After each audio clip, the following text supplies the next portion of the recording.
12 years old when I autopsied the man across the hallway. Watched him press my mother's dignity into the wallway. With one hand, the other holding something amber, something burning. I made a vow so clean it cut, so young, so unturning. Said I'd never be the shadow that descends without a warning. Never be the kind of cold that turns a household into mourning. Said I'd be the counter-architecture, the repudiation of every corridor of fear, every door of subjugation. I kept that vow for 7 years, then life began its sculpting. Slow and unremarkable, no single day of jolting. Revelation, just the incremental drift of choosing hard until the heart became the only thing I wasn't losing. I became the thing I swore against, not in a night, in increments. Each one reasonable, each one making sense, until the sum of them built the evidence against the boy who made that covenant. At 12 years old with violent innocence, I am the mirror's worst inheritance. The man I hated, wearing my own tense.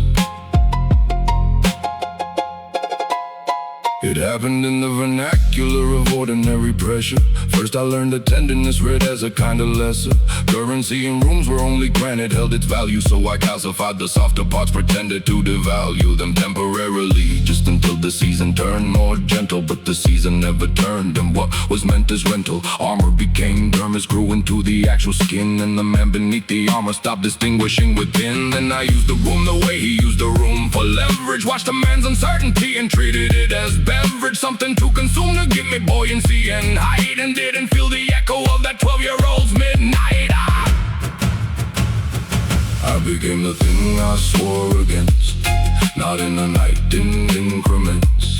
Each one reasonable, each one making sense, until the sum of them built the evidence against the boy who made that covenant. At 12 years old with violent innocence, I am the mirror's worst inheritance. The man I hated, wearing my own tints.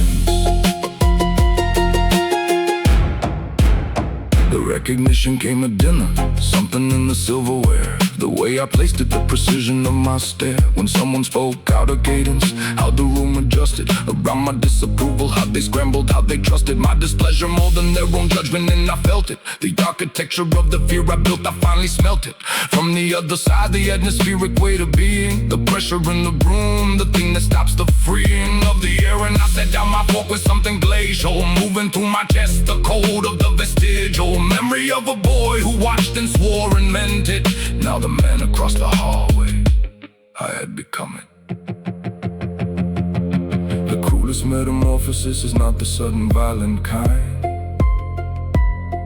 It's the one that wears the face of discipline and mind, that calls itself resilience through every reinvention, that mistakes the ossifying of the soul for genuine intention. I did not fall, I graduated into what I fled, was the citation of survival while becoming what I dread. And the tragedy is not the transformation, that's just living. The tragedy is all those years of unexamined, giving myself permission, increment by increment, to hollow out the vow and fill the space with something I could swallow and call by a different name. Call it necessary, call it earned. While the boy at 12 just watched from somewhere deep and burned. The mirror doesn't lie, that's the oldest cruelty.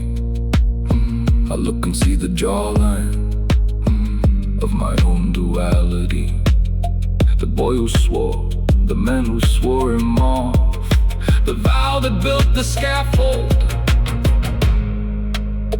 for the self it lost. I am what I autopsy at 12, wearing different clothes, the same hallway, the same amber, the same